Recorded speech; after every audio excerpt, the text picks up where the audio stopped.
tradicional no início das nossas palestras. E hoje nós tomamos uma atitude diferente. Né? Nós estamos escrevendo um livro, e esse livro ele é composto pelo texto de todas as pessoas que já fizeram um lanchinho conosco. Então hoje nós estamos desenvolvendo o lanchinho número 198. Né? E entre nós aqui tem uma pessoa, que é Péquia, que esteve conosco no último lanchinho também. Foi um lanchinho desenvolvido por Amélia Hatten, uma cardiologista. E quando a cardiologista falava, Marcos Vinícius fez um comentário de que uma das aprendizagens que ele fez em Vieira é de que sexo é sujo, dinheiro é pecado ou o inverso disso. E aí Péquia diz assim, para mim não é.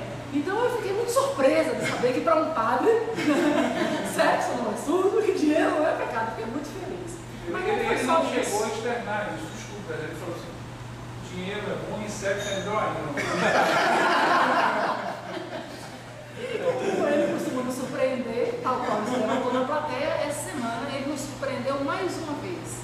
Ele que já tinha escrito o seu texto para o livro, ele escreveu uma nova página. E nós convidamos ele hoje para substituição a esse vídeo, para que ele lesse para vocês a página que escreveu. Péquia mora muito no nosso coração e eu acho que nós moramos aí também, né?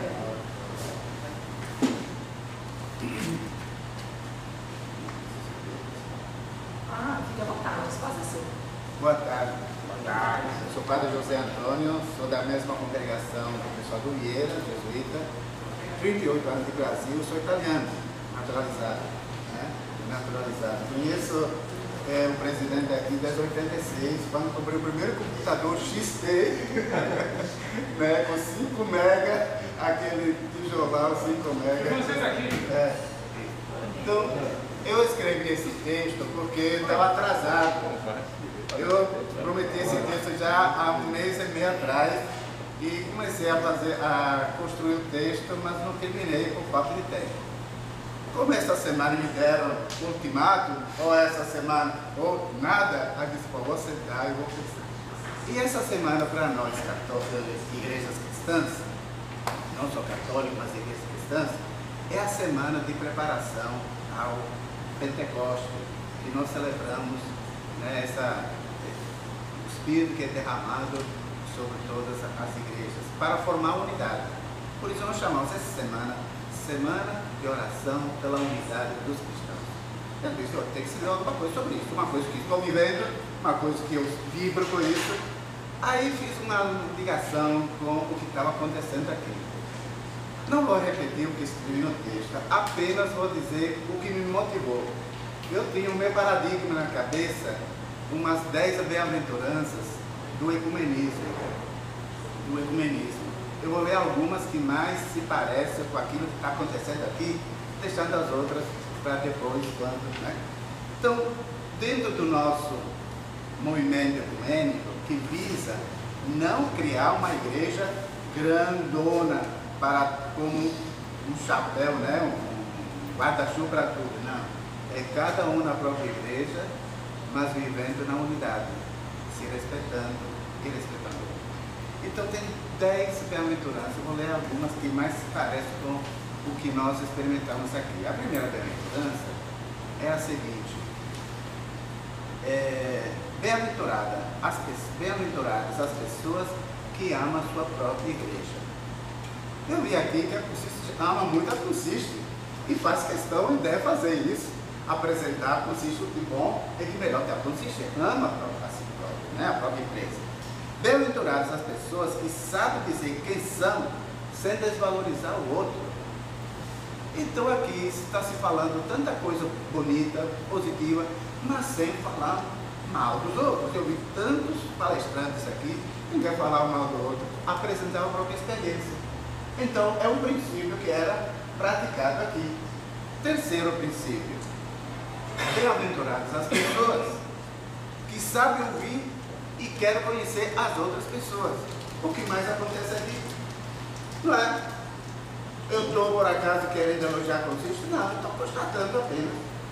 Está entendendo? Outro princípio, outra bem-aventurança. Bem-aventuradas as pessoas de igrejas diferentes que trabalham juntos por um mundo melhor. Quer dizer, o objetivo é o mundo, a sociedade, né? Fazer dessa sociedade mais fraterna e mais humana. Não precisa a gente brigar por isso. Vamos trabalhar junto, porque a tarefa é muito grande e sozinho ninguém vai construir.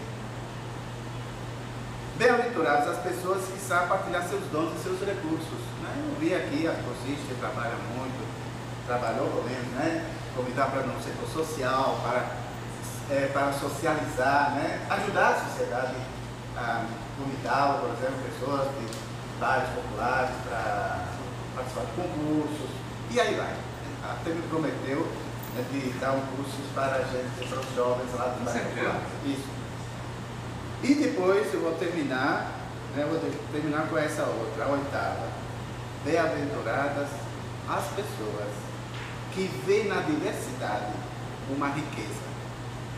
Bom, somos diferentes e é bonito ser diferente, porque, como dizia a Maria Amélia, né, o mundo é feito de várias cores, não é isso?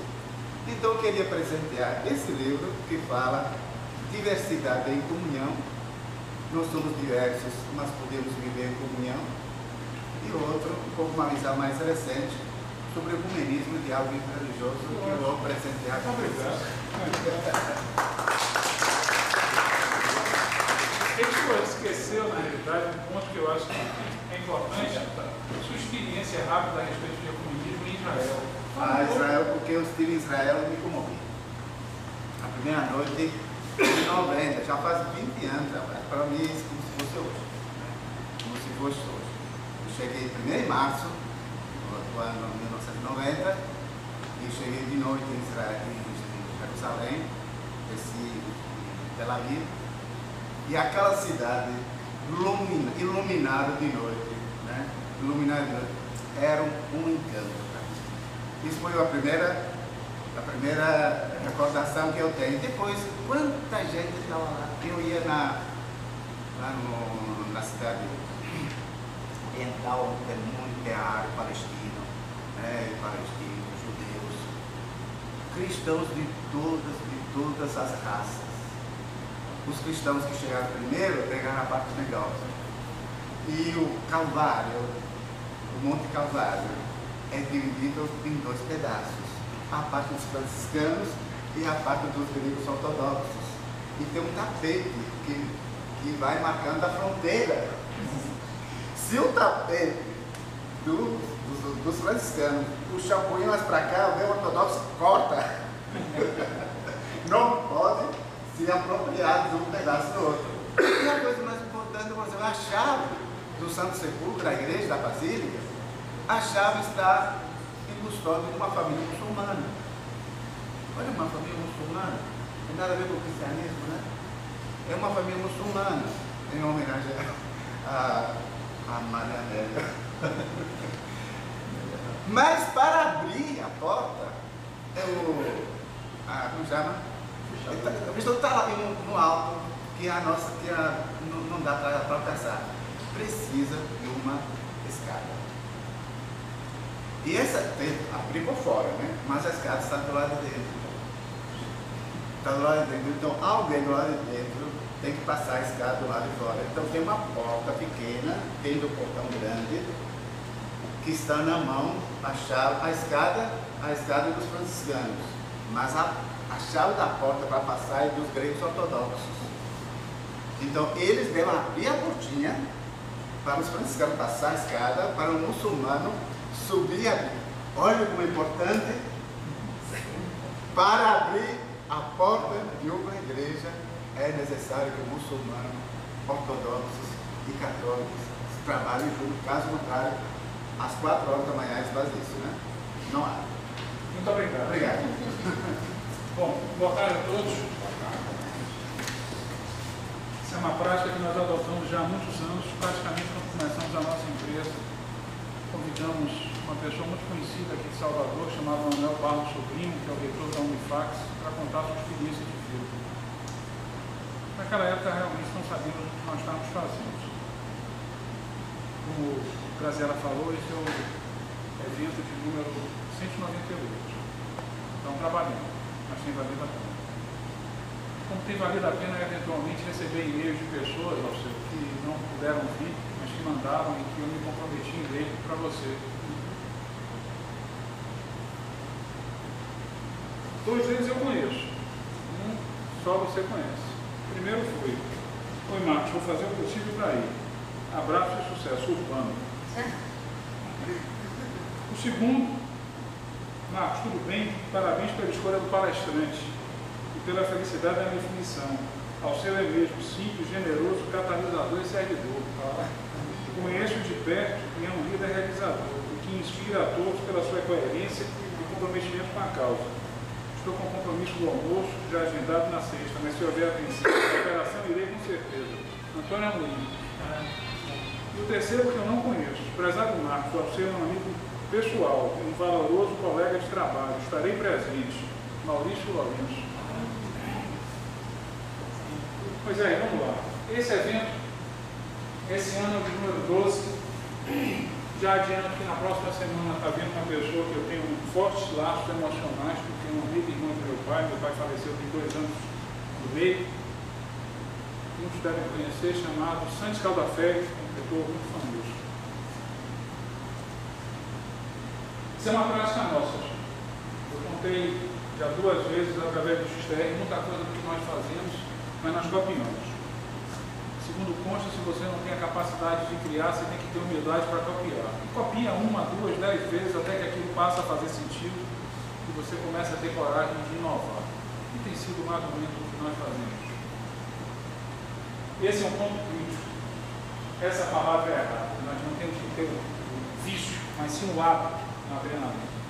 Não sei se é verdade, é uma verdade minha. Esse coração bate por causa de algumas drogas: adrenalina, serotonina, endorfina, dopamina, menina.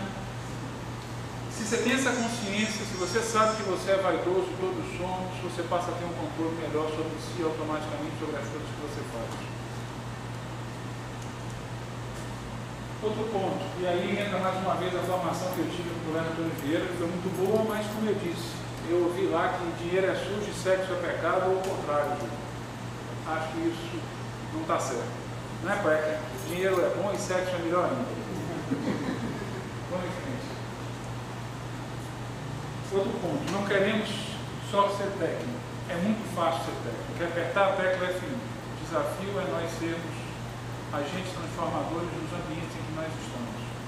Eu tenho que fazer referência aqui a uma colocação, Giovanni, que você fez há muitos anos na nossa empresa lá na Lucaia, quando você começou dizendo, e nós sabemos da relação que nós temos com outras pessoas aqui, você dizia uma frase que me marcou.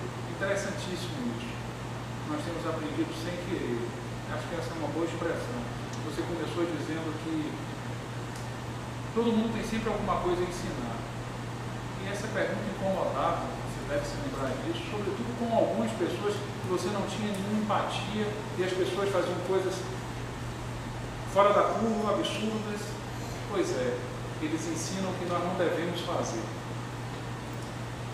Esse é o ponto. Queremos ter essa consciência. Nós sabemos, Becker, que a riqueza do homem está nas diferenças, está nas diversidades.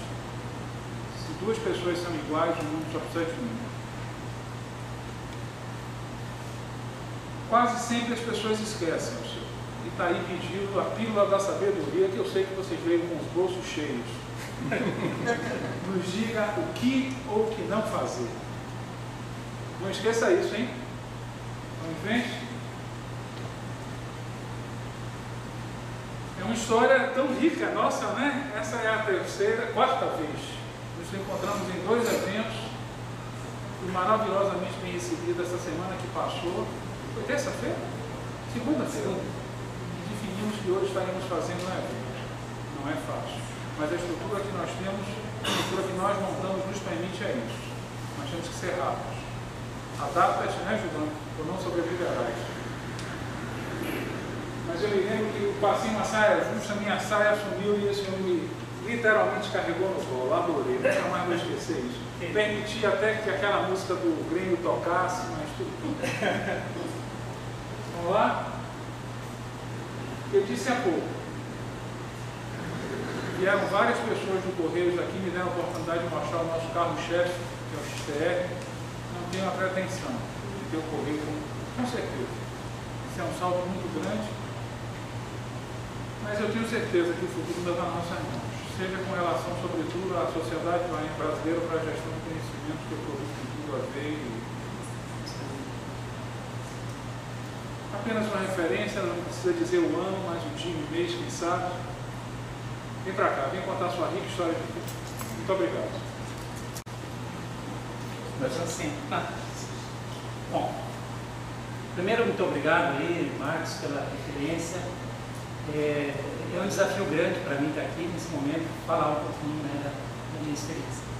E de fato isso aconteceu na segunda-feira, o Marcos esteve comigo lá, e ao final, assim, já era noite, né, Marcos? Ele disse assim: poxa, você podia fazer um lanchinho lá conosco. Aí eu olhei na agenda e disse assim: ó, Marcos, dia 28 eu não estou aqui, né, que é sexta-feira, né? Eu estou viajando, né, a serviço do grupo que eu estou trabalhando e tal. Ele disse assim: não, mas eu não estou te convidando para dia 28, eu estou te convidando para dia 21.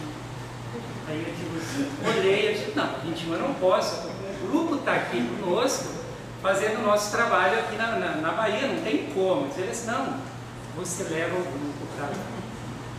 Bom, não tem outra alternativa, eu digo, e nessa condição, né, vamos estar juntos sim, porque fundamentalmente a palavra, né, se a gente for olhar o que é um convite, a palavra convidar, né, é uma das expressões mais lindas da língua portuguesa, porque quando você convida alguém, você está propondo para compartilhar um momento, e isso é ímpar. Então eu, evidentemente, olhei, né, aceitei o desafio. Eu olhei e disse: eu tenho 3 dias para preparar alguma coisa para apresentar para o Marcos. E depois eu fui ver que 3 dias é muito tempo, viu, Marcos? Muito tempo, 3 dias é muito tempo. Então o que eu preparei? Eu olhei o que o Marcos nos apresentou lá e preparei alguma coisa aqui para tocar com vocês. Pode anterior. Aí.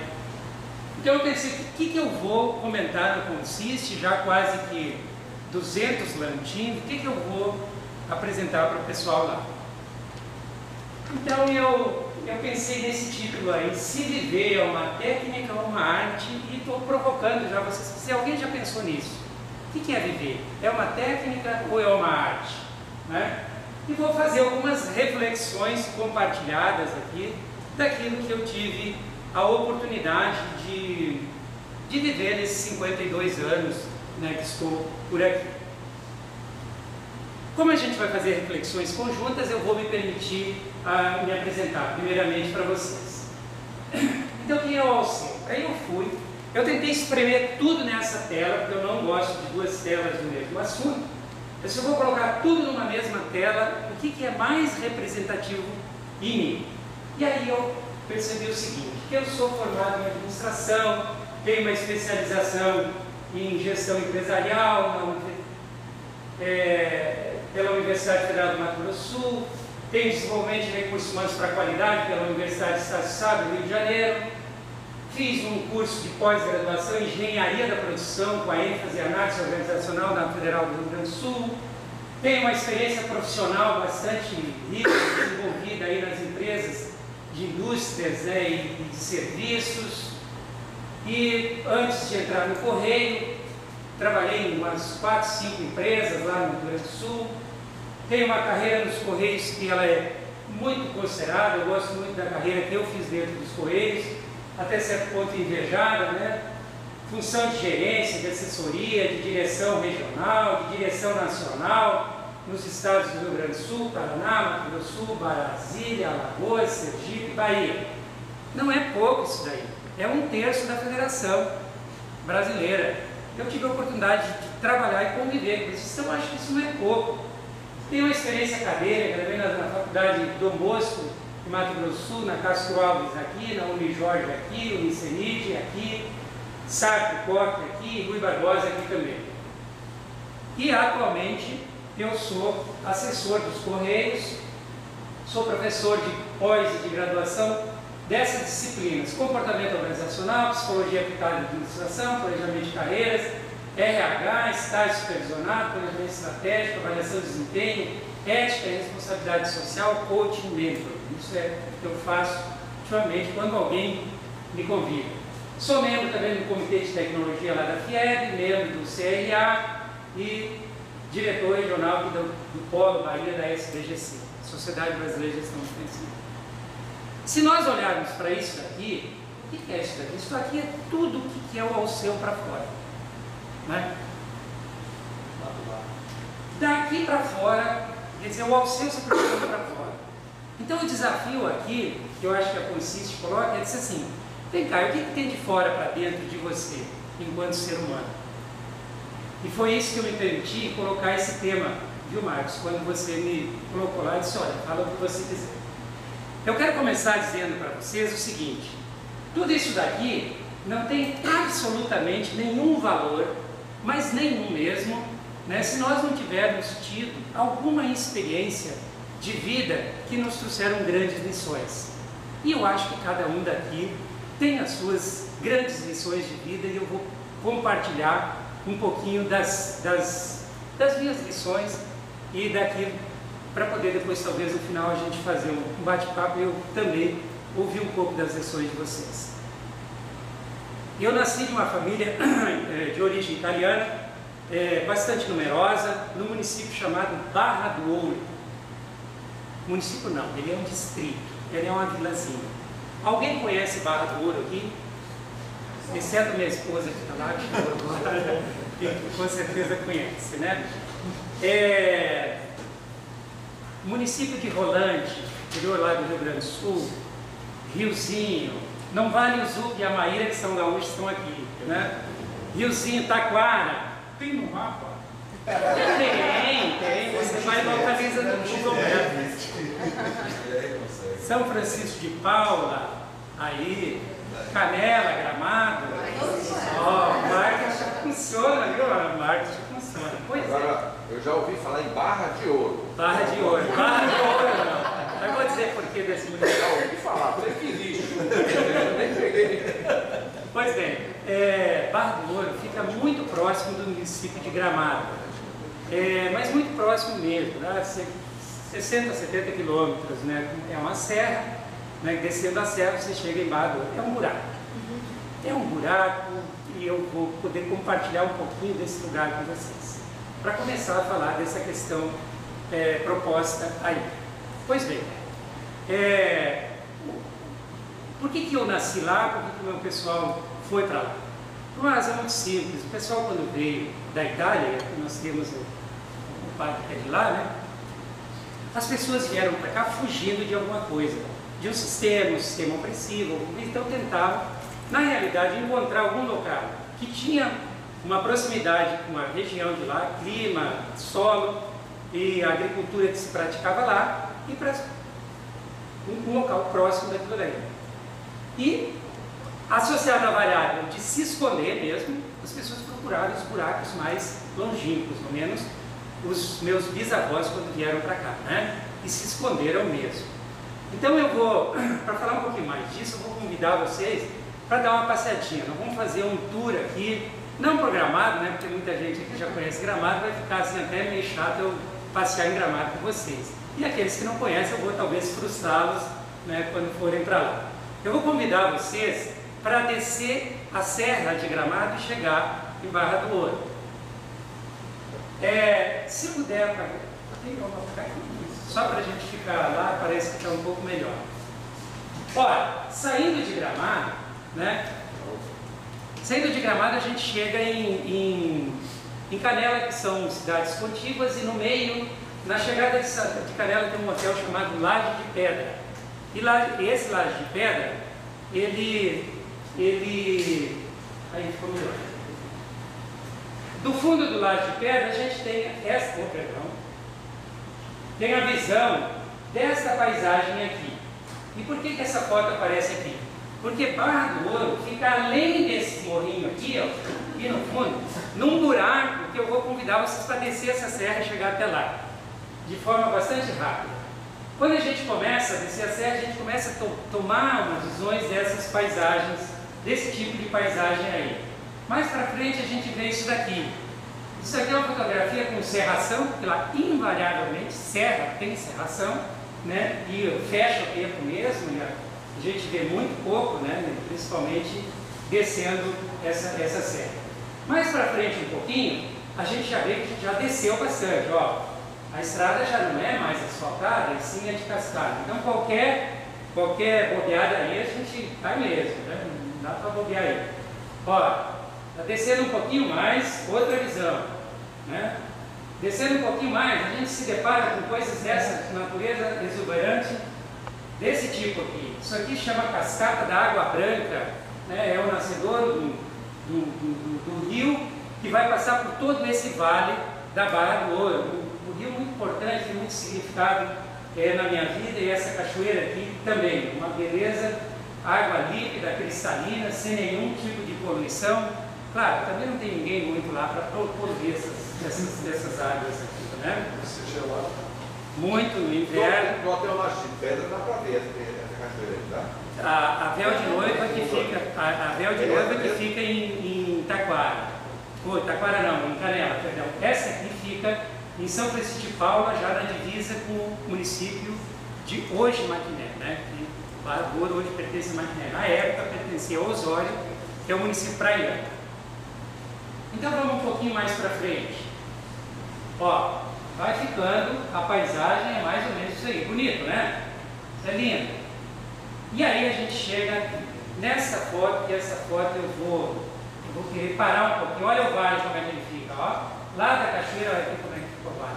Então ele tem um rio e do lado do rio vai uma estradinha de terra, evidentemente igualzinha a essa aqui, ó. Aqui, e vai seguindo. Pois bem, eu nasci exatamente aqui. Aqui foi onde eu vivi 11 anos da minha vida. E eu vou mostrar mais duas fotos aqui para frente. Essa aqui não pegou. Eu queria mostrar uma paisagem que não deu, mas enfim. Vamos voltar para essa daqui. Eu vou falar um pouquinho mais, vamos deter um pouquinho nessa paisagem aqui. Por que eu queria chamar a atenção de vocês assim? Olhem a distância plana de um morro para o outro. Olha, isso aqui na verdade é um fundo de canoa, né? É uma coisa impressionante, né? Porque é muito alto, a altitude desse morro aqui é cerca de 1.000, 1.100 metros acima do nível do mar. E o mar fica próximo aqui, em linha reta, dá o quê? Uns 25, 30 quilômetros para o leste, né? Pois bem, eu tinha algumas, quando nasci, eu adorava jogar um futebol, sempre onde eu saía eu estava com uma bola debaixo do braço, pior que o Moreno, filho da Maíra, que está aqui, né? E o meu pai mandava fazer um serviço, eu estava com a bola debaixo do braço, e eu botei na cabeça que eu ia ser jogador de futebol, né? E eu até que dava o meu toque legal, e as pessoas me elogiavam, e disse, você é um jogador de futebol. Meu pai, quando ouviu essa expressão, disse assim, rapaz, para com esse negócio, isso aí não dá certo para ti. Eu disse assim, mas, poxa, né? Eu disse assim, não, para ser um bom jogador de futebol, você tem que ter canela fina, e você tem canela grossa, não dá certo. Tem canela grossa, não dá certo jogador de futebol. Poxa, por que jogador de futebol? Porque eu olhava e o que eu queria saber é o que existia do outro lado desse jogo. Isso me deu assim, começou a me dar uma imaginação muito fértil na mente, o que tinha do outro lado do morro. Até que uma vez, né, a gente trabalhava, as terras, meu pai era por lá de cá, né? A gente trabalhava, né, então subia e tal, e uma vez eu inventei que eu ia até o topo daquele morro para ver o que tinha do outro lado. Eu cheguei lá e vi lá um monte de morro do outro lado. E, meu Deus, esse negócio não acaba, como é que vai acabar esse negócio? Mas o que tinha dentro de mim? Eu queria algo mais, eu queria uma visão mais ampliada disso aqui. E o futebol, eu pensei, eu já escutava jogo no rádio, né? Sim, porque não tinha TV, não tinha nada aqui, né?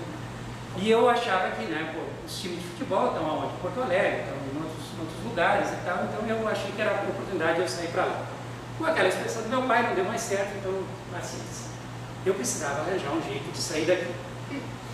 Aí eu fui estudar na cidade de Maquiné, que hoje é município, fica 20 quilômetros daqui, desse local onde eu nasci, né, nessa casa aqui, para cá. Eu estudei um ano no colégio comercial ginasial, né? E a partir do Maquiné, imagina, eu saí de um lugar que vivia 60, 70 pessoas para um lugar de 2.500, sabe? Então eu fui para uma mega potência, né? Então aí eu comecei a entender melhor o mundo. E aí eu descobri que tinha um colégio agrícola em Porto Alegre, que chamava Ginásio Agrícola Senador Pedro Machado. E as pessoas, né, tinham facilidade, quem era filho de agricultores, de ir para lá.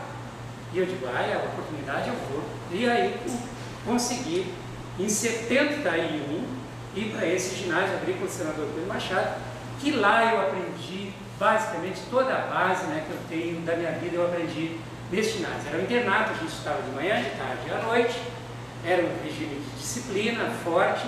Entrei na segunda série porque o ginásio ia acabar, a política ginasial ia acabar, então era segunda, terceira e quarta, depois terceira e quarta, depois quarta. Eu peguei a última formação desse ginásio.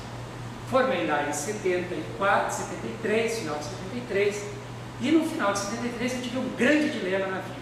Eu disse assim, o que eu vou fazer depois de formar? O meu pai não podia me dar a condição na área agrícola, na área técnica agrícola, agronomia que eu queria, porque ele tinha 11 filhos. Como fazer, né, 11 filhos? Então, para mim, o ginásio para mim foi uma maravilha, porque o meu pai disse assim, olha, o Alceu vai estudar, vai ter tudo pago lá, tranquilo, cama, roupa, comida, enfim. Então foi um espetáculo, né? Tanto é que os outros ele tratou de mandar também, né, para aquele mesmo caminho no outro colégio, né? Agrícola era o técnico, mas ele não podia pagar. Aí eu pensei assim, novembro de 73 eu estava formando, em dezembro da formatura, e eu comecei a ficar desesperado, para onde que eu vou, né? Eu tinha 14 para 15 anos, mas o que eu vou fazer? Aí eu tive uma brilhante ideia, eu tinha aprendido muita coisa sobre agricultura, pecuária, suinocultura, ovinocultura, apicultura, tudo isso eu sabia fazer. Até técnica de inseminação artificial em gado, eu sabia fazer. Eu digo, meu pai tinha comprado lá em Taquara 6 vacas holandesas, e dessas 6 vacas elas eram muito boas de leite. Eu disse assim, poxa, eu vou aplicar as técnicas lá e não vamos ganhar dinheiro, não vamos ficar bem lá, né? E tive essa ideia. Bom, no mês seguinte eu não ia ter mais onde morar, então eu falei, eu ia fazer o quê? Comentei, eu tinha uma irmã que estudava no Colégio de Freira, era psicóloga do Colégio de Freira, Santa Inês, em Porto Alegre. Troquei uma ideia com ela, ela achou ótima, assim, olha, vai em frente, né? Psicóloga e tal, tem algum psicólogo aqui?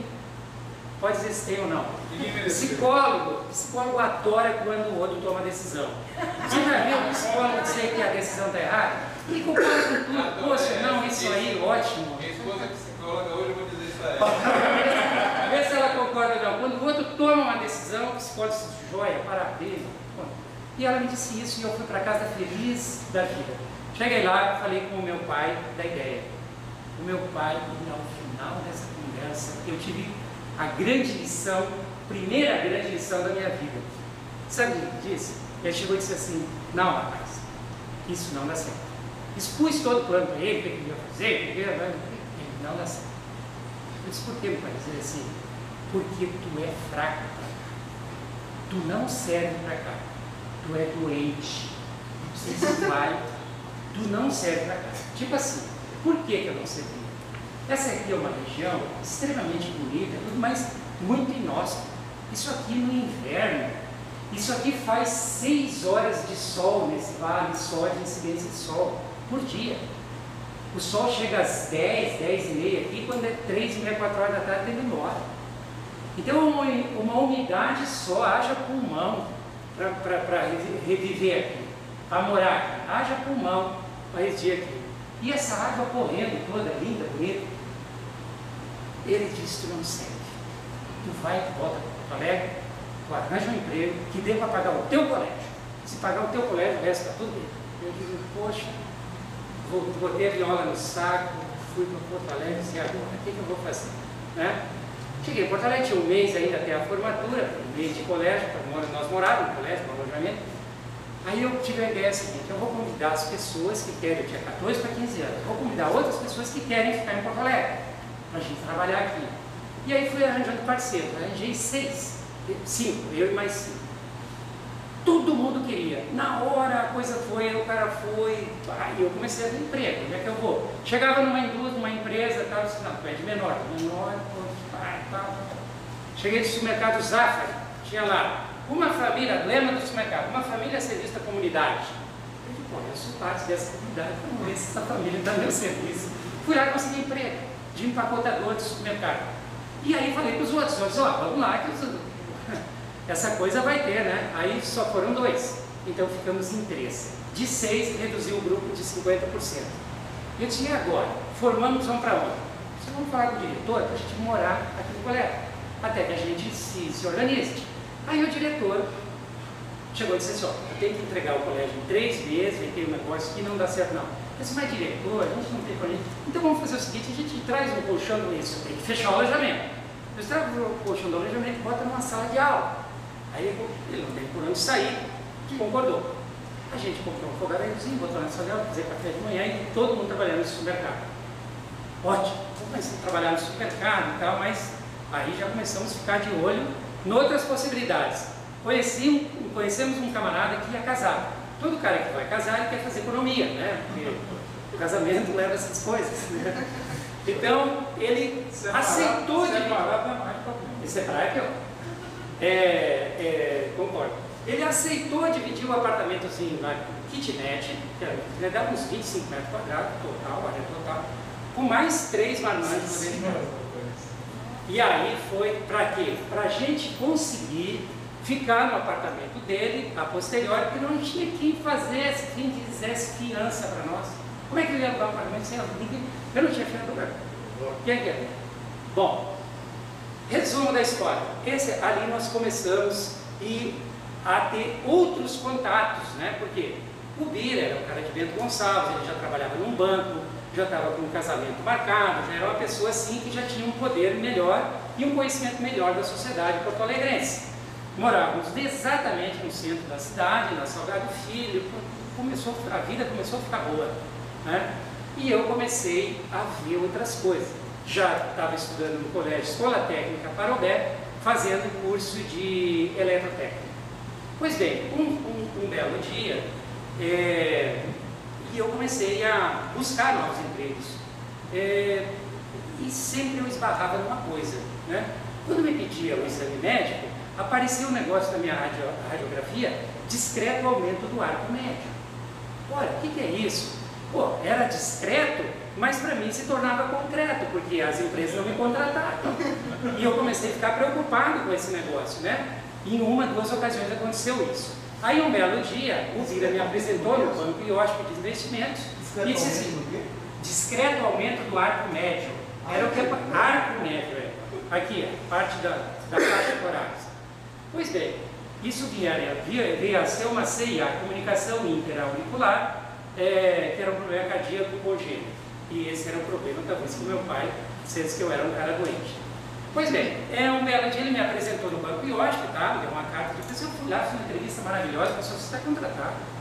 Você está contratado, tranquilo, é você o cara aqui, né? Beleza. Fui lá no supermercado, pedi demissão, né, do meu trabalho e fui para tentar trabalhar no Banco Iósco. Quando eu chego lá, já com a carta de demissão, dinheiro rescisório no bolso, do dirigir, o banco me pede exame médico. E eu vou para a clínica Santo Antônio fazer o exame médico. E chega ali o discreto aumento de novo. E o banco chegou e me pediu outro exame. E aí, quando eu fui, disse, ó, teu caso é de cirurgia, não tem como, porque isso é congênito e tal.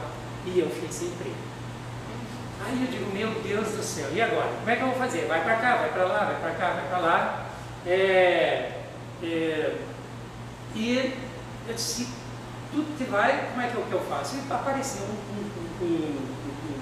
uma oportunidade numa empresa de elevadores Cell Limitada, para auxiliar de escritório. E eu fui lá e tal, e fiz todas essas coisas, e eles pediram, ó, você vai ter que fazer esse exame médico. Isso eu não ia contar, mas como nós temos um padre aqui, eu vou pedir perdão, e eu sei que depois ele vai me perdoar e eu vou contar. Eu não estava previsto isso, mas vou contar. Vai demorar 1 minuto a mais a minha apresentação. O que eu fiz? Olha só. Eu tinha um colega chamado Luiz Otávio Medeiros no técnico, e ele era muito parecidinho comigo, só que tinha um bigodinho assim, e eu não tinha. E eu disse assim, Luiz Otávio, tu vai fazer uma coisa para mim. Ele disse assim, o que? Você sabe que tu vai tirar uma radiografia no meu nome. Só que tu tem que raspar o bigode. Vai na universidade, tu vai ter que tirar o bigode e tu vai tirar o seu óculos. Padre, eu fiz isso, viu? Aí foi no Sotário lá, tá tranquilamente, deu tudo certinho, entrei na empresa, trabalhei. E uma coisa, quando a clínica Santo Antônio disse que eu tinha que fazer cirurgia, eu fui tentar fazer cirurgia. Só que eu me deparei com um problema. Eu não podia fazer pelo SUS, porque eu já tinha tido carteira assinada, né? E de 4 meses de trabalho. Então eles queriam 1 ano de carência. Naquela época o INSS já dava os seus problemas. E eu não podia fazer como dependente da minha mãe, que eu era menor, porque eu já tinha tido carteira assinada. Então eu disse, tu tem que trabalhar 1 ano para ter direito a fazer a tua cirurgia. Eu digo, eu vou ter que arranjar um jeito de fazer. Então eu fiz isso, tirei uma radiografia do Luiz Otávio, botei no meu nome, o resto tudo bem. Só o coração dele que foi lá. Trabalhei nessa empresa, isso foi em 74, 75, e fiquei assim maravilhado dentro dessa empresa, né? A empresa tinha 6 pessoas no escritório. O chefe, o almoxarife, o office boy, o cobrador e tal. Entrei nessa empresa em substituição a um ex-colega meu lá desse ginásio agrícola. Ele saiu, foi para outro e me indicou e eu acabei entrando lá. Em 6 meses essa empresa tinha 3 pessoas. E em 1 ano essa empresa tinha 2 pessoas trabalhando. Eu e mais outro. Então, eu não passei a ser só cobrador, eu era cobrador, eu era o arquivista, eu era o faturista, eu atendia o almoxarifado, aprendi a fazer tudo dentro do escritório dessa empresa. Cobrava maravilhosamente bem tudo. E um belo dia eu fui lá no Parobé renovar a minha carteira para ter o direito do desconto ao passe de ônibus, né? Aí o diretor do colégio chegou, olhou para mim, quando ele estava assinando, disse, o senhor trabalha onde? Eu digo, no elevador e céu limitado. Ele chegou e disse, pô, acho que ele gostou de ouvir, um eletrotécnico, né, trabalhando na indústria, era uma coisa boa. Ele disse assim, o senhor faz o que lá? Você olhando para mim. Eu digo, eu sou auxiliar de escritório, né, ele baixou o óculos, olhou assim para mim e disse assim. E aí eu tive a segunda grande lição da minha vida. Ele chegou e disse assim, está na hora do senhor emendar fio. Ou seja, eletrotécnico tem que trabalhar um fio e cabo de eletricidade. Pois bem, por que foi a segunda grande lição que eu tive? Eu digo, a gente tem que fazer, a gente tem que estudar aquilo que gosta, aquilo que ama e fazer aquilo, passar aquilo para frente. A partir dali eu disse assim, eu vou pegar um outro emprego, um emprego de eletrotécnica, eu vou ser um eletrotécnico, mas não tenha dúvida disso. E já comecei, eu trabalhava na rua, comecei a batalhar por isso daí. Mas eu tinha até esquecido de fazer a minha cirurgia, porque eu estava tão bem nessa empresa, eu tinha ganhado prêmio por assiduidade, por pontualidade, tinha, poxa, ganhado aumento já, porque o quadro de funcionário tinha reduzido, estava um espetáculo. E eu tinha esquecido da minha cirurgia. Aí, isso foi em março de 78, 77, 78, não lembro. Eu disse assim, até o meio do ano, aí eu fiz o planejamento. Eu vou fazer a cirurgia e vou sem perder o time de aula. Programei a cirurgia para o hospital em junho, aí eu já tinha as condições de fazer pelo SUS. Eu dei entrada no hospital sem avisar absolutamente ninguém, nem da minha família, nem da minha empresa. Lá de dentro eu liguei, eu estou aqui, eu vou fazer uma cirurgia, assim, todo mundo ficou louco, maluco, desesperado e tal. Eu entrei numa quarta-feira, no sábado eu fiz a cirurgia, na outra semana eu estava fora, e na outra semana eu estava de aula, e dali 15 dias a empresa me chamou para eu fazer, me pagava por fora para eu fazer o trabalho de emissão de fatura dela, para não contratar o O senhor toma um gole. Muito obrigado. Então, isso foi muito importante, né? Porque eu resolvi aquele problema, né, da doença, vamos dizer assim, e a partir desse momento eu fiquei. Então essa questão do diretor da escola teve 2 coisas importantes na minha vida. Primeiro, foi que a gente tem que fazer o que gosta. Segundo, eu disse, eu vou ter que fazer vestibular para engenharia. E eu não fiz um só, eu fiz 5, porque eu só fui passar no 5º. Quando eu passei no 5º vestibular, eu digo assim, poxa, então aí eu vou para fazer a tal de engenharia na PUC, mas também só tinha 2 universidades, na época, era a Católica e a Federal.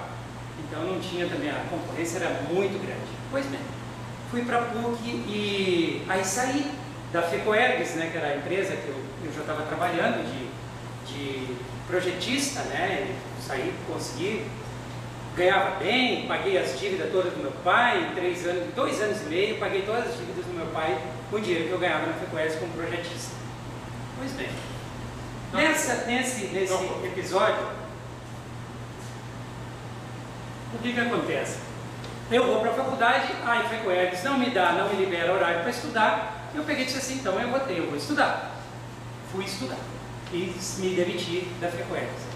Primeira prova de cálculo, aquela coisa toda, eu tinha comprado, comprei com o dinheiro da rescisão, comprei os livros, régua, compasso, tudo que eu engenharia precisava.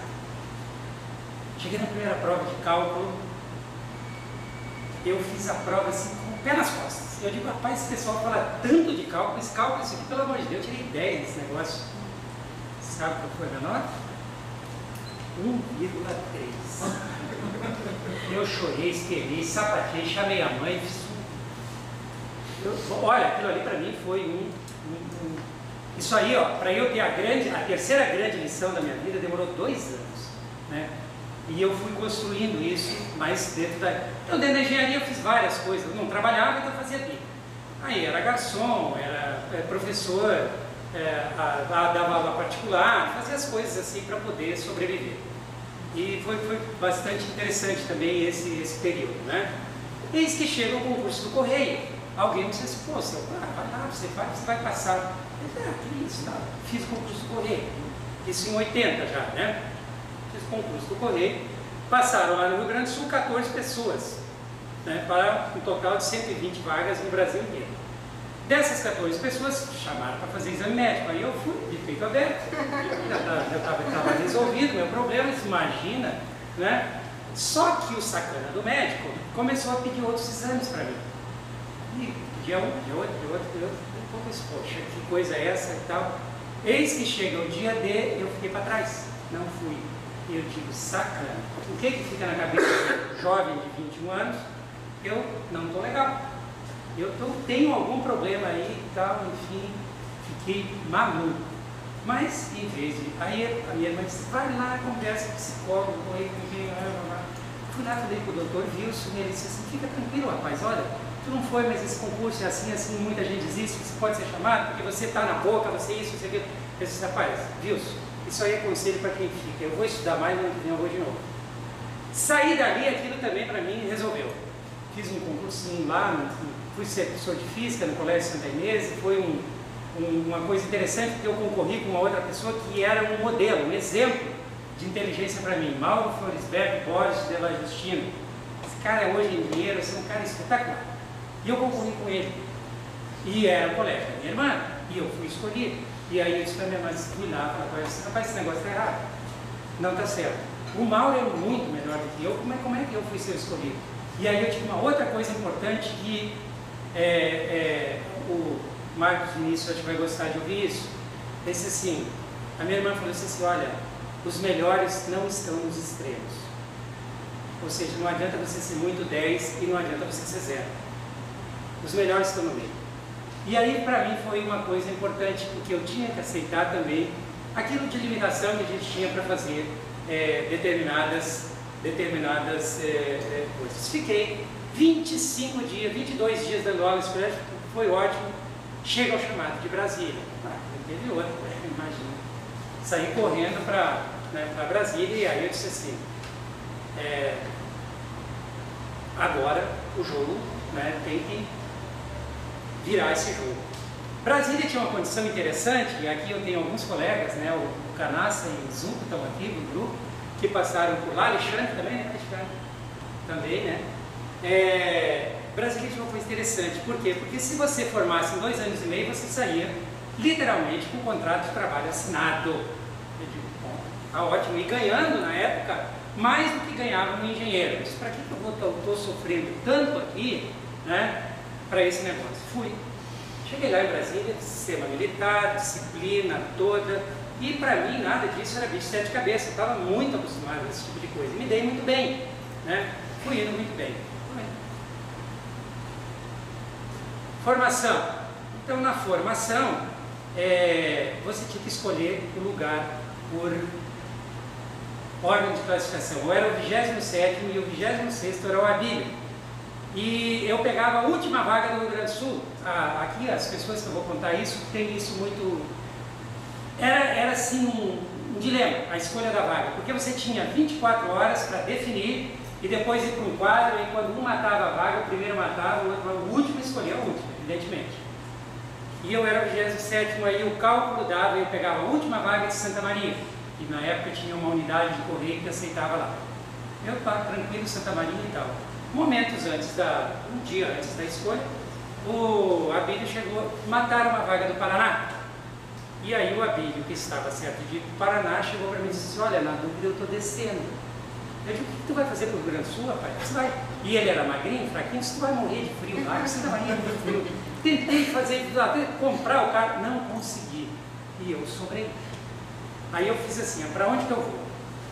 Mato Grosso do Sul, Goiás, Brasília, Bahia e Sergipe. Essas eram as 5 opções que eu tinha assim, aos 44 minutos do segundo tempo para decidir. Aí eu peguei e a primeira coisa que eu fiz, pensei em Mato Grosso do Sul. Aí eu liguei para minha namorada, que na época eu já estava meio apaixonado, né, que está aqui. E ela disse assim: o que você vai fazer lá no meio do mato? Pronto, acabou. Acabou Mato Grosso do Sul. Goiás, eu peguei e liguei para o gerente de operações lá e disse assim: vem cá, qual é o administrador postal? Eu disse: rapaz, aqui é o seguinte, são 2 vagas, um vai para Séries e outro vai para Gurupi.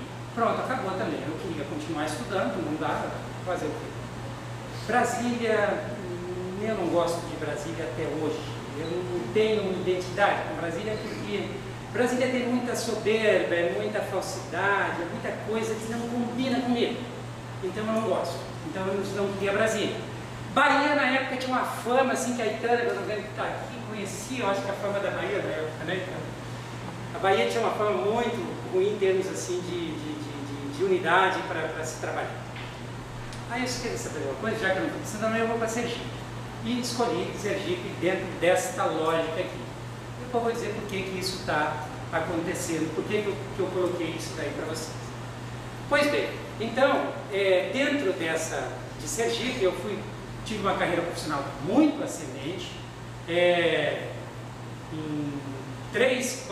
6 meses eu fui ser gerente de operações, que era o primeiro sonho de todo administrador postal, ser gerente de operações. Eu fui ser logo depois, diretor adjunto, né? E depois eu fui ser diretor regional no Mato Grosso do Sul, né?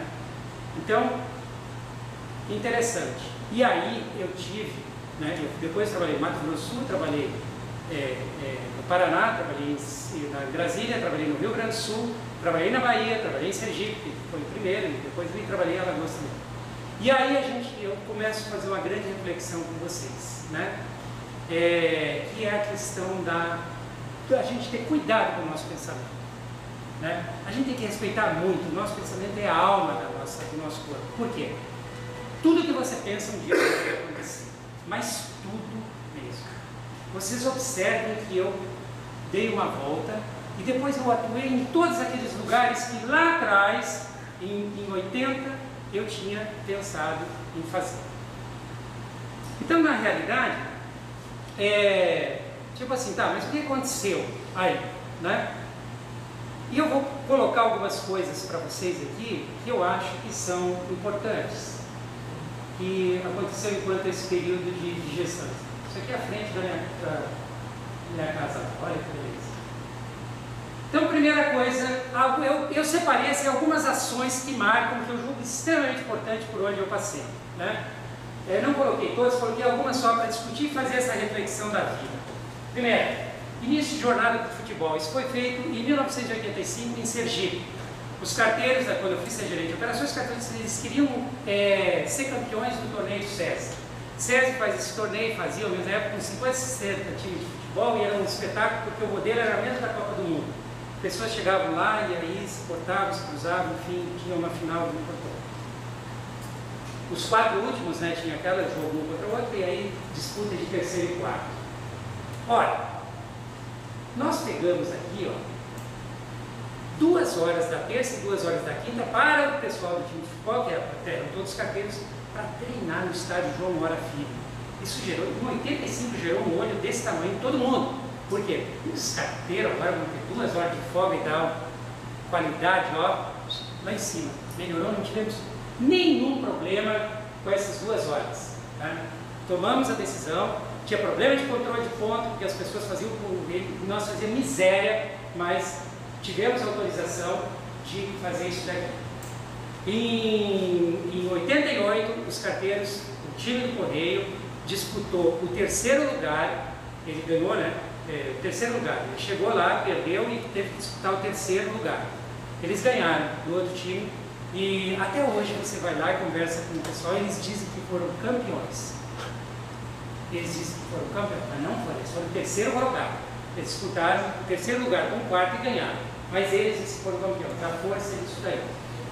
Em 89, eu estava já lá em Mato Grosso do Sul como diretor, eu fui fazer uma visita em Dourados, e foi uma coisa muito interessante, porque a gente foi ver lá uma questão de uns problemas que tinha lá, fizemos uma reunião com os carteiros, enfim, e aí os carteiros fizeram algumas demandas, alguns pedidos, e aí um cara chegou e disse assim, mas diretor, por que a gente tem que bater ponto? Por que isso? Porque ficamos discutindo, não, porque às vezes a gente termina o trabalho antes, não pode ir embora, depois às vezes quando fica mais nem sempre ganha hora extra e tal.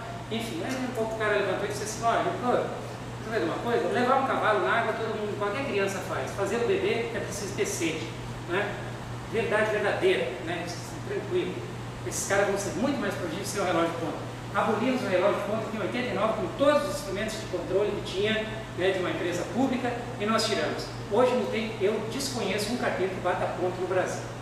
Se tiver, eu desconheço. Todos os carteiros já não batem ponto. Coelho na Escola foi um programa interessante que nós temos lá no Mato Grosso do Sul, onde a gente começou a passar toda a mensagem de educativa de um selo para as crianças. E o selo interativo, né, veio a ideia, saiu de lá de uma garotinha de 6 anos, e depois o Correio hoje tem um selo interativo. Né? Canal aberto com a direção, isso aqui nós fizemos, por onde eu passei, eu sempre fiz. Nós somos uma empresa excessivamente prestadora de serviço e agregadora de mão de obra. Então você tem que entender o problema que tem as pessoas que lhe prestam apoio e lhe prestam serviço. Então eu sempre deixei a porta aberta e tive excelentes sugestões das pessoas mais simples, das pessoas lá de baixo. E aproveitamos muitas delas. Tanto que criamos um canal, cadê aqui? Não, um banco de ideias. Lá na época nós criamos o banco de ideias em função das sugestões que começaram a chegar. E depois trouxemos para a Bahia, para Brasília, e no ano passado a empresa fez o Inova Correios, temos uma pessoa aqui que foi o 2º colocado no Brasil inteiro, que é o Mário, né, que com a ideia dele, saiu daqui. Vânia, que também está aqui, ajudou a construir a parte de sistema disso aqui para o Brasil inteiro. Nós tivemos 2.000 ideias no ano passado e 3 ou 4 premiadas, né? Escolha de lideranças. Nós tivemos sempre um problema com as questões, a escolha. Qual é o critério de você escolher uma liderança? Eu tomei conhecimento com uma obra de Ned Herman, que foi traduzida por Roberto Lira de Miranda, em São Paulo, que ele fazia o mapeamento cerebral. Então, com algumas questões e respostas, você identificava em que quadrante do cérebro você está. Se você é detalhista, ordenado, sistemático, ordenado, se é caótico, expressivo ou conceitual. E a partir daí você define, né, aonde o padre está rindo, porque ele conhece isso. E aonde que você coloca? Os perfis não são os mesmos para você gerenciar pessoas. Job rotation, a vida do vizinho sempre é melhor, a gente acha que é. Então, dentro das gerências, eu tinha 12 gerências do estado do Mato Grosso do Sul. Aí todo mundo disputando o recurso, começando e tal, aquela coisa. Um belo dia eu cheguei, um falava mal do outro, mudei todo mundo, um portaria, deixei um mês. Então o gerente de operações veio ser gerente de recursos humanos, gerente de recursos humanos foi para a área de transporte veio para cá, mexi todo mundo e fiquei olhando. Experiência riquíssima, depois eu fui descobrir que se chamava Job Rotation. Eu nem sabia dessa expressão, vamos fazer aí uma coisa. Gerenciamento de competência e resultados. Eu lá no Mato Grosso do Sul a gente implantou um sistema de medição e avaliação de desempenho, foi muito interessante. E hoje, até hoje, a empresa tem esse tipo de coisa aqui também, porque é aquela coisa, né? A gente precisa medir, né, desempenho e tal, e como é que as coisas acontecem. Banco de ideias eu coloquei. Primeiro e segundo grau aqui, estudo de línguas, a gente fez em 2001, quando chegamos em Salvador, e tem gente dentro da área operacional que até hoje chega e vem me dar um abraço e assim, poxa, eu estou nessa posição graças ao senhor, porque nós tínhamos 420 pessoas aqui que não tinham o primeiro grau completo, e 700 e poucos que não tinham o segundo. E a gente fez um intensivo e conseguimos resolver. Primeira Olimpíada nós fizemos em Ilhéus, agregou cerca de 1000 pessoas lá, entre familiares e empregados, e foi muito interessante a Olimpíada dos Correios, com 18 modalidades esportivas. O BSC, que foi objeto da minha dissertação de mestrado, eu plantei aqui, plantei em Sergipe, também há 2, depois a empresa, quando eu estava plantando aqui, já adotou e acho que até hoje ela tem em nível nacional. E o convênio com a Secretaria da Justiça, que nós fizemos lá no Mato Grosso do Sul, para pegar as pessoas que estavam encarceradas em determinado regime e trazer para dentro da organização e tornar essas pessoas mais produtivas. Esse convênio está ativo aqui ainda até hoje, com 40 pessoas, 30 aqui em Salvador e 10 em Feira de Santana, de salvo engano. Esse convênio, em 2002, ganhou até um prêmio aí aqui na Bahia. Finalizando então, eu queria trazer algumas contribuições pessoais da minha experiência e daquilo que eu percebi. Primeira situação assim, que é fundamental, né, é a seguinte: a gente precisa desejar a mudança. A mudança não é uma coisa, a mudança não pode nos pegar assim de sopetão. A gente tem que prevê-la e a gente tem que desejar isso, né? Seja no trabalho, na rotina, na moradia, na vida, em qualquer coisa, a gente precisa desejar essa mudança. Segundo, envolver-se profundamente no que faz. No trabalho, com os amigos, nos ambientes, nas amizades, naquilo que você tiver, tem que ter envolvimento profundo. Senão não dá certo. Não tem nada que eu fiz se não tivesse envolvimento tivesse dado certo. Absolutamente nada. Colocar-se à disposição, na visibilidade, não na apatia. Quer dizer, não se apequenar diante das situações, diante das dificuldades. Elas estão aí para a gente, para dar significado à nossa vida. Se alguma dificuldade foi colocada no nosso caminho, é porque a gente precisava passar por ali. E se a solução não veio, é porque não é o tempo dela chegar. Um dia ela vai chegar. Elevar o nível de consciência, né? Manter o estado de espírito sempre produtivo, sempre positivo. Estar à disposição para contribuir, né? Não se esconder, sempre estar à disposição de contribuir. A gente tem muito mais a ganhar quando a gente contribui. Criar o sentimento de pertencer, nunca se excluir. A gente precisa criar esse fenômeno de rede que está cada vez mais presente. A gente tem que pertencer aos ambientes que a gente se insere. Criar o hábito de agradecer. Agradecer, gente, é um problema que o povo brasileiro não tem muito bem formado esse hábito.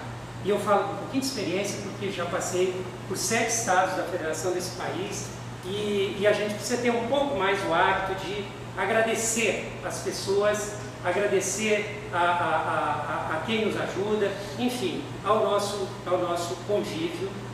Nós temos muito pouco hábito, porque quando a gente agradece, a gente destrói a resistência e a gente conquista corações. Podem ter certeza disso.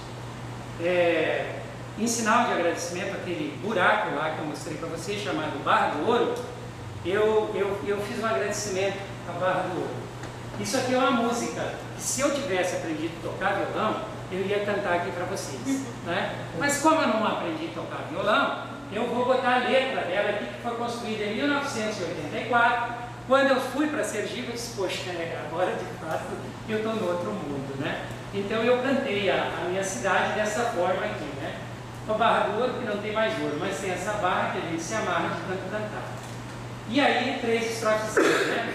Bem bonitinhas, que eu vou explicar o significado. Seus ventos uivantes nos tornam ouvintes do que tens para ensinar.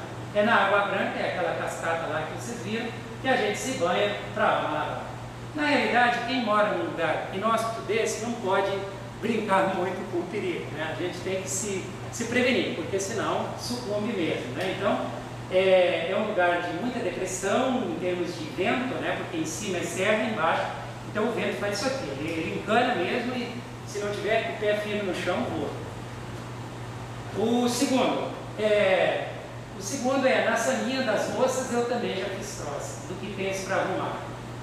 No passeio do baile te encontro Adelaide para a gente dançar. Isso aqui é uma história bastante ingênua, do que a gente tinha para se divertir lá. Era o baile de sábado à noite, a missa de domingo, que essa, e o baile nem sempre tinha, a missa sim era sagrada, todo domingo tinha, e o futebol de domingo à tarde.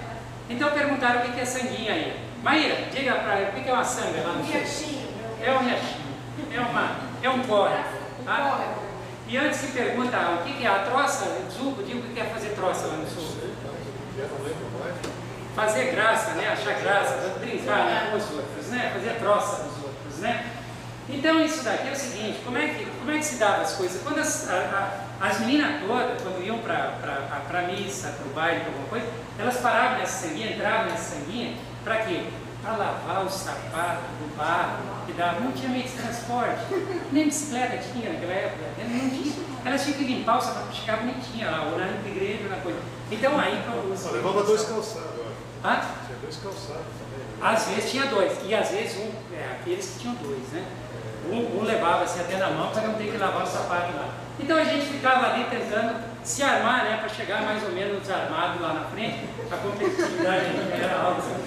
Então a gente tentava fazer alguma coisa antes, né, do evento, mas bastante ingênua daquilo que aconteceu. Bom, seus vales, seus rios que dão arrepios, me fazem voar. Na realidade, vocês viram as imagens, lá de cima dá vontade de voar mesmo, né? Mas é na trilha da roça que a gente se toca, não dá.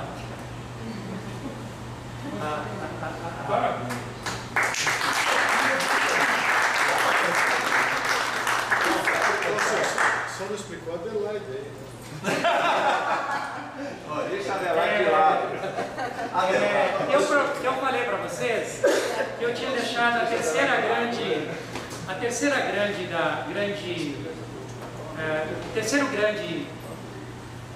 grande lição da minha vida, eu tinha deixado para o final porque ela foi especial. E como eu não aprendi a tocar violão, eu ia cantar essa música Canta para na vocês. capela. Eu e você é pequeno. Eu vou... Quem não toca, copia a música.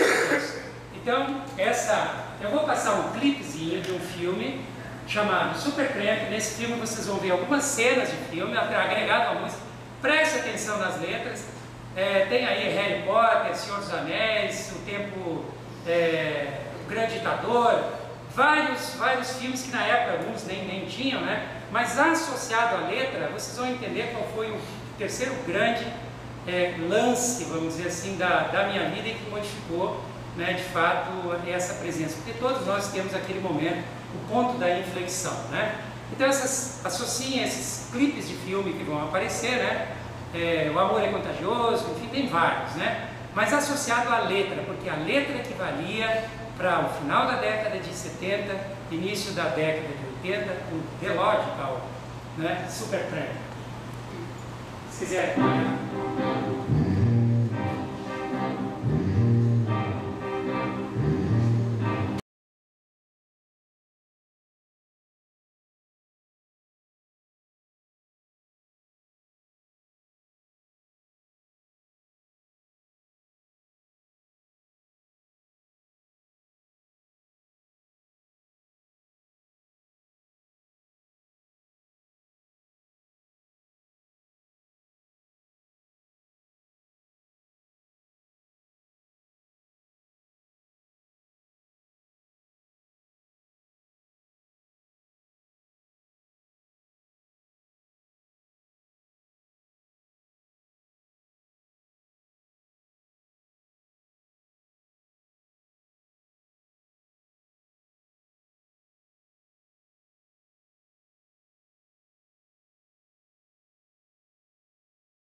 Muito bom. Perguntas?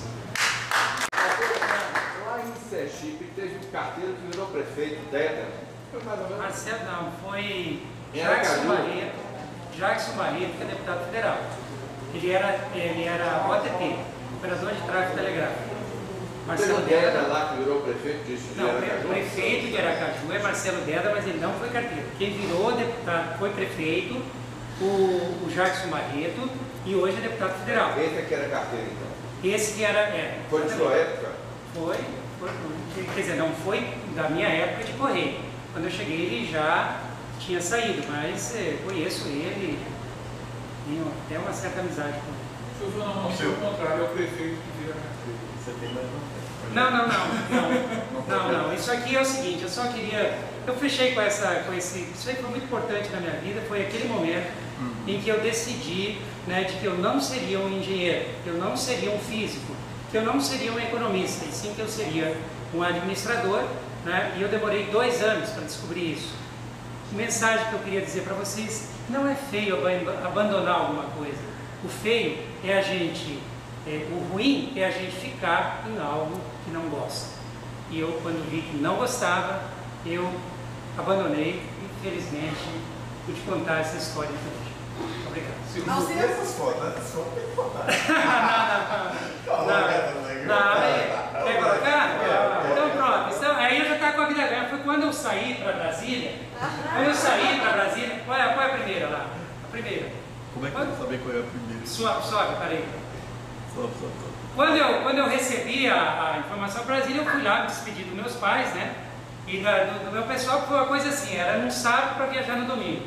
Aí eu fui lá correndo, peguei uma carona lá. Essa aqui é a casa que eu nasci, né? Ainda tem essa casa? Não, essa casa foi carregada pela enchente em 2007. Mas a gente já construiu outra logo acima. O rio desviou lá de cima e acabou. Isso aqui então aqui, ó. O meu pai, meu irmão, minha mãe. Aqui era um casal que estava lá, vizinhos, meu outro irmão. Aqui, evidentemente, sou eu, né, do lado de lá, dando aquele Testando o ar. Impressionante o sincronismo aí dessa foto. Pode passar para frente. Esse aqui é para todo bom gaúcho que gosta do cavalo, e eu, evidentemente, também sabia, né? Esses aqui são membros da família, local lá que a gente trabalhava. Trabalhei desde muito cedo, desde 6 anos de idade, eu me lembro de ter essa vida aí. Aqui o rio que teve tanta influência, né, tanta influência na minha vida, né? A gente pescava aí os jundiá, né, os lambari, e era uma diversão bacana, assim, né? E aqui, né, como todo bom gaúcho, um fogo de chão, né, mas sempre é bom assar uma costela, né? Então a gente fez isso aí também. Pode tocar a última aí, que esse aí era o rio que a gente, de fato, vinha lá daquela cascata, e a gente gostava aí de tanto curtir, e tanto curte até hoje, né? Por que não? Tá? Ok? Muito obrigado. Eu quero saber se viver é técnico ou arte. Olha, eu sabia que eu ia Oh, meu Deus. Pra que pergunta difícil numa hora dessa, Maria? Olha, Na tua opinião?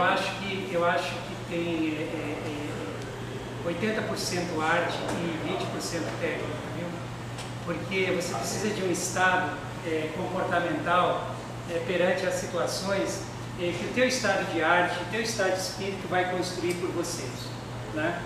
A técnica é o que? A gente cuidar do corpo, a gente não adoecer, a gente tentar se manter saudável, isso é técnica. Agora, a arte está dentro da... Gente, Eu tenho uma obrigado. pergunta. Na realidade, já como eu disse, é a 4ª vez que nós nos encontramos. E você fez um comentário quando nós estivemos juntos na segunda-feira. Estou falando que é a 4ª vez que eu e o Alceu nos encontramos, mas na 3ª vez ele fez um comentário. Nós estávamos lá embaixo no correio procurando minha chave. Literalmente eu tinha perdido a chave. E ele disse: Marcos, eu vivi um momento recentemente que marcou muito. E eu acho interessante você colocar, Alceu, porque todos nós estamos correndo o risco cada vez mais de viver esse momento.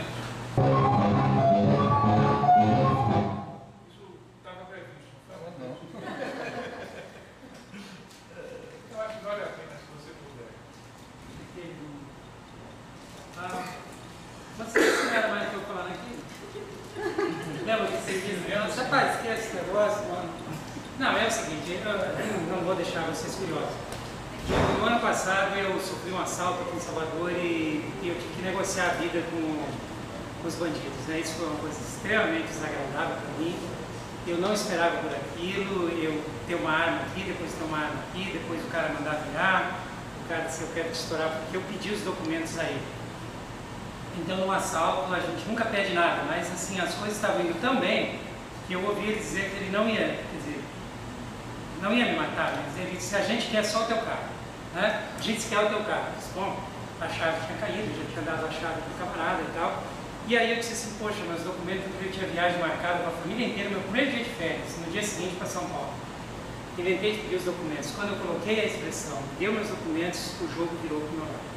A arma saiu daqui, entrou aqui, e aí a coisa ficou muito ruim para o meu lado, né? A ponto, né? Vira, que o teu tiro vai ser pelas costas, seu FDP, se isso, aquilo, vem outro. E eu fiquei tranquila, eu disse, calma, não vai. Eu disse, tu vai matar por quê, né? Eu moro naquela casa ali, eu comprei uma casa lá no Stella Maris, você vai morar naquela casa ali. Você vai matar, você vai ter prejuízo, você não vai conseguir fazer o que você quer fazer hoje. Então você não tive esse lampejo, né? E ele deu aquela, então deita no chão e tal, e começou a forçar aqui. Aí eu cruzei e disse, rapaz, eu não vou deitar, não tem necessidade disso. Vai fazer o teu serviço, vai fazer o que você tem que fazer. Aí ele foi afastando assim, o outro ligou o carro, quando o carro, na hora que pegou, ele foi entrando dentro do carro. O que isso tem de importante? 25 dias depois, eu tranquilamente, depois eu recuperei o carro, atrasei a viagem para São Paulo, mas fui, enfim. No dia 25, 30 dias depois, eu vi uma cena na televisão de um assalto daquela menina que saíram do culto ecumênico e ela estava com a Bíblia na mão e pediu para ficar com crachá de estagiária, que era uma semana que ela estava estágio. Lembra disso? Alguém viu essa cena na televisão? Viram isso? Pois é, o meu assalto foi exatamente aquilo dali. A menina virou e pá, queimou. E se eu vi, ele queimou. Né? Então, a partir dali, eu fiquei muito ruim, e Salvador, para mim, passou a não ter mais nenhum tipo de valor. Eu esqueci os amigos, eu esqueci tudo, e disse, eu vou embora. E vendi o meu apartamento para ir embora. E tenho ainda lá o convite e tal, chegou um ponto e disse, poxa, para um pouquinho, as coisas. Fiz um tratamento psicológico, saí do tratamento agora em dezembro e hoje eu estou muito melhor, né? E já estou comprando outro apartamento. Mas é uma situação, porque eu passei uma situação semelhante. Mas estou vivo. E é uma coisa impressionante. Como ele diminui, como se torna pequeno. Não é que miséria, porque uma experiência puxa a outra, né? Eu tive duas coisas a mais do que você. Um voto de boa viagem e um convite para fazer parte do bando. A minha experiência concluiu assim. Você aceitou? Não consiste. Estou indo todos os bandos de Não carro. consiste. Todos os bandos de carro. Ao senhor muito obrigado, nós somos do Ceará, foi Obrigado. da hora, por favor, volta aí. Rapaz, é literalmente um buraco. Olha aí, ó, tá vendo? Olha como o barrador está indo lá. Já apagaram, vocês não perceberam. Onde é que apaga aqui? Já apagaram a festa. A Triway.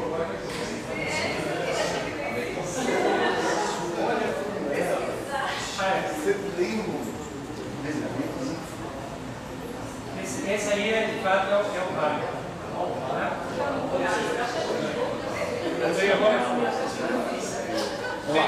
Mais uma vez, muito obrigado por ter vindo, pelas palavras muito bem ministradas, né? Eu ontem fiquei surpreso quando eu fui lá aos Correios, nunca tinha subido num prédio, né? Mas cima, em diante, fui lá procurar a Maia, né? E ela me recebeu com tanta alegria que não tive menção pelo motivo que eu fui lá procurar ela, né? Muito obrigado pela recepção do Maia. Então, senhor, essa é uma das coisas que nosso empresa tem cultivado, né? Fazer pessoas especiais para falar para a nossa equipe. Eu tenho evidência de passar para a sua mão esse SEDEX. Quer dizer, eu vou explicar. Ia ser um SEDEX. Eu disse assim, olha, vou fazer um SEDEX 10 para ele. Aí eu raciocinei assim, olha, se ele vem de carro, em plena sexta-feira, até com meio-dia, o trânsito é horrível, não é isso? Eu diria raciocinei, ele deve vir no mínimo a 61 por hora. Então 61 menos 10 dá quanto? 51 250 é o quê? Uma boa ideia entregar pessoalmente.